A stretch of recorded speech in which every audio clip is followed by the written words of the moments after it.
Hey everyone, welcome back to our channel Mahalakshmi diaries. నేను మీ మహాలక్ష్మి. ఈరోజు ఇంకొక interesting and yummy and healthy రెసిపీతో మీ ముందరికి వచ్చేసాను. ఆ రెసిపీ ఏంటో తొందరగా వెళ్ళి చూసేద్దామా?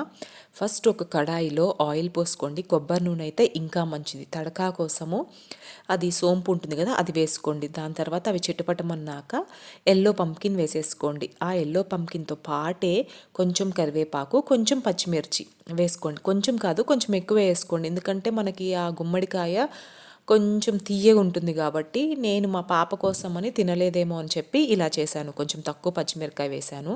మీరు మాత్రము కొంచెం ఎక్కువ వేసుకోండి, అప్పుడే బాగుంటుంది. తర్వాత ఉడికించి పెట్టుకున్న బ్లాక్ చెన్నా వేసుకోండి. ఆ రెండు వేసి ఒక 5 మినిట్స్ అలా బాగా మగ్గనివ్వండి. మగ్గాక ఇప్పుడు ఉప్పు అంతే, ఇంకా ఏమీ లేవండి. ఇంకా ఏ ఇంగ్రీడియంట్స్ వేయము. మనము మూత పెట్టేసి కాసేపు ఉడికించుకోండి. మీకు అవి చెన్నాగానే ఉండాలంటే అలాగే వదిలేసుకోండి. నేనైతే కొంచెం స్మాషర్తో స్మాష్ చేశానఅనమాట, కొంచెం థిక్గా అవుతుంది కదా అని చెప్పి. ఆ తర్వాత నేను కొబ్బరి పాలు యాడ్ చేస్తున్నాను. కొబ్బరి పాలు నేను ఒక చిప్ప, ఒకటిన్నర చిప్ప తీసుకున్నానండి ఆల్మోస్ట్. సో కొంచెం తిక్కుగానే వేసుకోండి. నేను కొంచెం పల్చగా చేశాను, లైట్గా. మీకు తిక్కుగా కావాలంటే తిక్కుగా కూడా చేసుకోవచ్చు, చాలా తిక్కుగా చేసుకోవచ్చు, అలాగే కొంచెం పల్చగా కూడా చేసుకోవచ్చు. టేస్ట్లో మాత్రం ఏ మార్పు ఉండదు.